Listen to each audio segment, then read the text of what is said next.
Hello, and welcome to another episode of Reviews in a Rabbit Onesie, the show in which I, Dan Leith, review things in a rabbit onesie.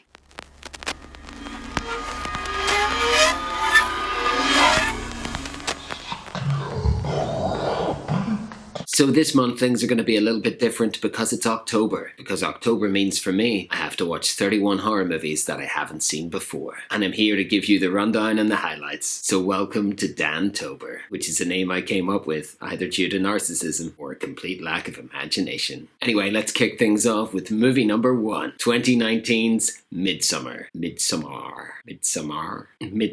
Florence Pugh is absolutely outstanding in this film. She plays a grief-stricken girlfriend who accompanies her absolute asshat of a boyfriend and his unsympathetic entourage on an anthropological trip to a remote Swedish village. I got the opportunity and I decided to do it. I don't mind you going. I just wish you would have told me, that's all. Where they're celebrating the ancient festival of Midsommar. Welcome and happy Midsummer. Skål! And it all goes to shit. I can't really sing the praises of this movie enough. It's so beautifully filmed. The score is incredible. The cast are amazing. What's happening? It's nightmarish and harrowing. There's such a feeling of unending dread throughout the entire film. There's incredible imagery, sledgehammer abandonment, dream issues. Will Poulter's there being a dickhead. You've been wanting out of this stupid relationship for like a year now. There's lots of Swedish people talking funny, walking funny, and making jazz hands. And there's some cool upside down road shots near the beginning. A bear features a lot of people in white. Some nude people. I don't want to give too much away. What did I learn from this film? I learned that it sucks to be 72 in Sweden. And I also learned that putting a pubic hair into someone's food is the perfect method of seduction. I'm not going to give too much away, but that's Midsommar. Ari Aster is a master at conveying grief and trauma and abuse on screen. He's undoubtedly an incredible filmmaker. And although it obviously runs on a similar theme to a certain classic horror movie, in many ways it surpasses it. Not an easy watch, but it is a masterpiece. 5 out of 5 IKEA meatballs. Which brings us to movie number 2, 2019's Pet Sematary. Sometimes dead is better, and sometimes the 1989 film is better, and sometimes the book is absolute perfection. So don't watch this film. It has a couple of glimmers of nice shots and nice performances. Kids used to dare each other to go into the woods at night. But mostly it's just rushed, overproduced, devoid of emotion, just garbage. In case you don't know what it's about, this is not the way you should find out. Thank fuck for John Lithgow. Those woods He's great in this. belong to something else. The second best actor is Churchill the cat. Everyone else is terrible, particularly the child actor Ellie. Fucking god awful. Wow. Pointless remake that takes deviations from the original source material for no particular reason whatsoever. For some reason there's kids in animal masks. I guess it's trying to be scary. There's a lot of really silly moments as the film progresses. Ellie having a zombie ballet tantrum, getting really angry and beating her fists.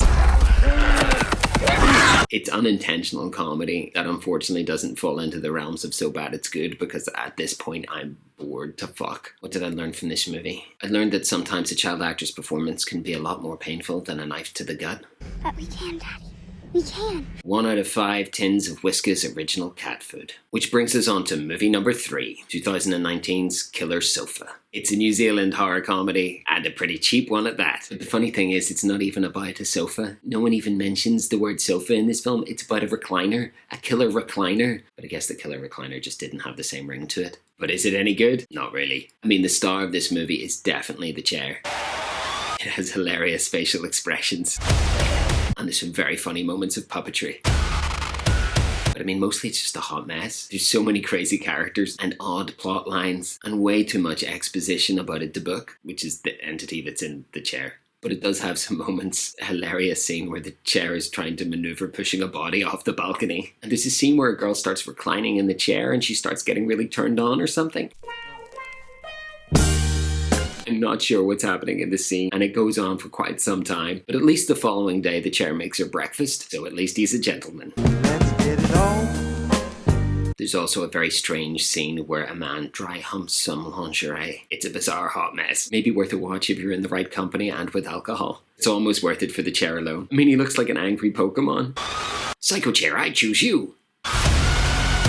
What did I learn from this movie? Sometimes landing in a wheelie bin can save your life, and sometimes the title of movies can be a bit misleading. 2 out of 5 seat cushions. Which brings us to movie number 4, 1995's Ice Cream Man. I don't even really know where to begin with this film. It's like an odd 90s fever dream. Clint Howard stars as a murderous ice cream man.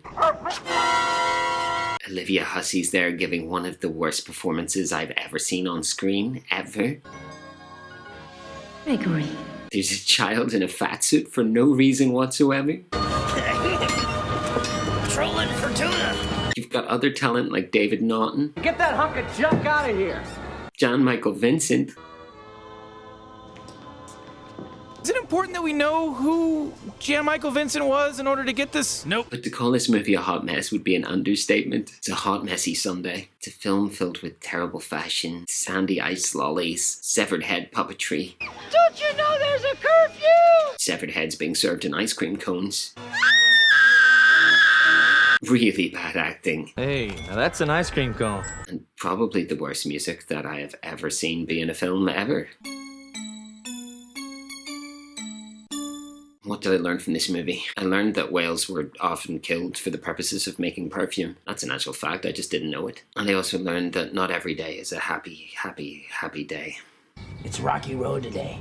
Ice Cream Man, almost hypnotizing in its awfulness. If you enjoy bad cinema, check this film out. 2 out of 5 Cadbury's Flakes. Which brings us on to movie number 5, 2019's Crawl. Directed by Alexandra Aja, this movie is about a competitive swimmer and her father who get caught in a crawl space during a hurricane. Also, there's alligators in there, which isn't ideal.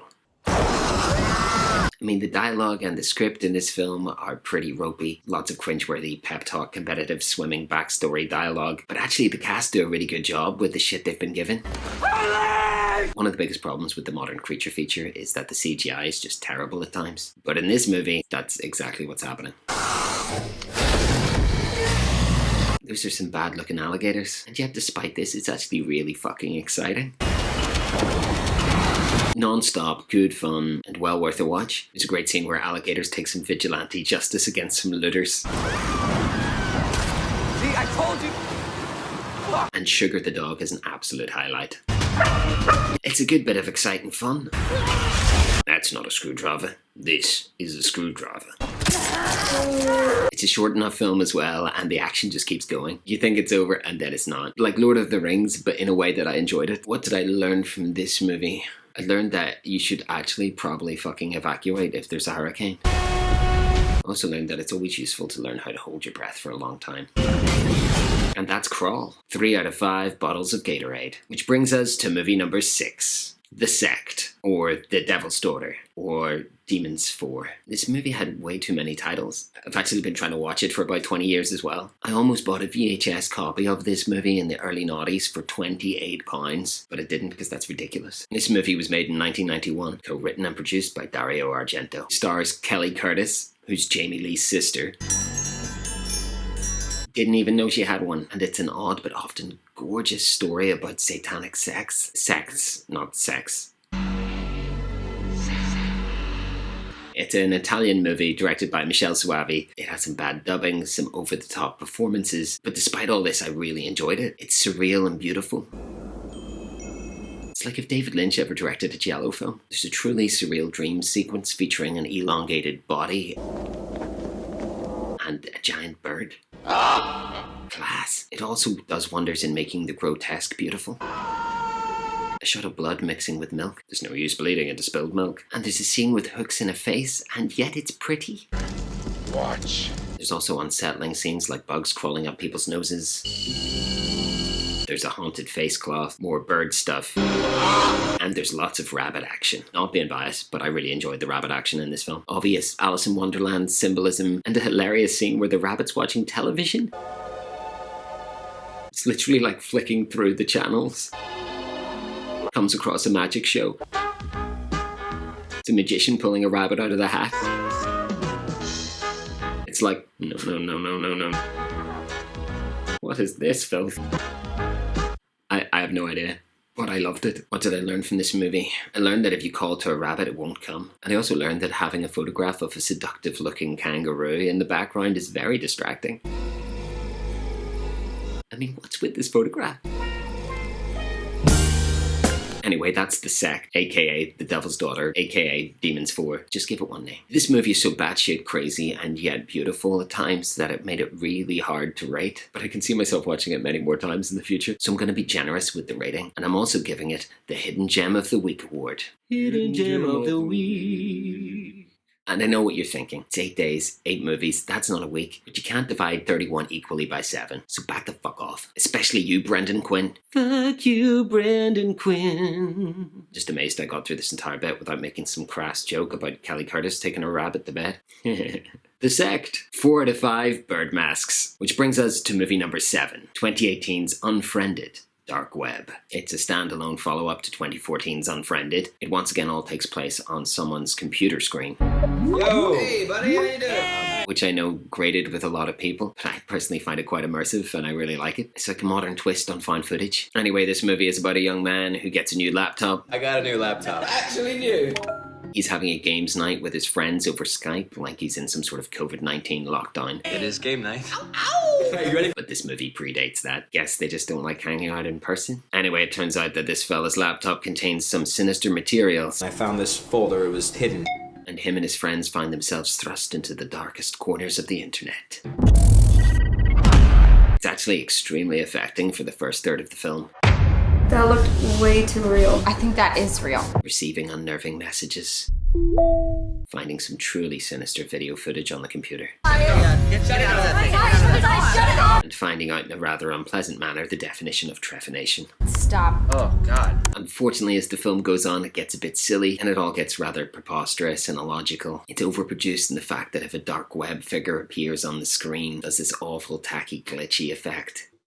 A lot of people crying and screaming at webcams. No! It does find its footing near the end again. I'd say it's worth a watch, particularly if you like the seedier side of horror. I really think you should stop. What did I learn from this movie? I learned that a film can accurately depict what shite crack it is to play Cards Against Humanity these days. And always cover your webcam, kids. 3 out of 5 onion browsers. Which brings us to the final movie of this week's rundown. That's movie number 8. 2019's The Hole in the Ground. Now this is a surprisingly classy Irish horror movie. It's really beautifully shot, has some outstanding performances in it. The plot is about a mother who moves with her son to a big house in the remote Irish countryside. You know, when I was your age, I moved town once too. There's a lot of woods out the back, and if you go down to the woods today, you'll find the aforementioned hole in the ground. Which is pretty weird and creepy. And it gets even creepier when she realizes after a few days that her son has changed. Mom? She starts to believe that he's been taken over by some sinister force. It's not Chris. It's a creepy classic concept. If you like creepy kids in films, this one could be for you. Personally, I find child actors very hard to stomach most of the time. This movie does a great job of setting an atmosphere. Mommy! It's a character of crazy old Nori, or walkie-talkie, as they'd call her, who was the woman driven crazy by this happening to her own son. All the scenes with her in it are great. Just this crazy old woman staring down a child. Classic. And James Cosmo, who plays her husband, gives an absolutely outstanding performance. Unfortunately, this film for me didn't sustain its atmosphere. It's got a lot going for it, but I think the biggest problem I had with it was that I felt that I'd seen it before. It's very much so like an Irish version of The Babadook, mixed with John Connolly's amazing short story, The New Daughter, which they did turn into a film and butcher in 2009. So never watch that film, but read the short story if you read. This film's definitely still worth a watch though. I look forward to what the director's going to do next. What did I learn from this movie? I learned that you can tell it's a female spider if it has 8 legs and no willy. And I also learned that it's good to have a lot of mirrors in your house. So that's The Hole in the Ground. Good work, Ireland. 3 out of 5 spider snacks. And that's the rundown for the first 8 films of this Dantober. Thank you for watching. If you enjoyed this video, then please like, share, subscribe. And if you have any other suggestions of movies I could review for this, then just fire them at me. Anyway, thank you for watching. Stay safe, stay sane, and stay out of Sweden. Finn.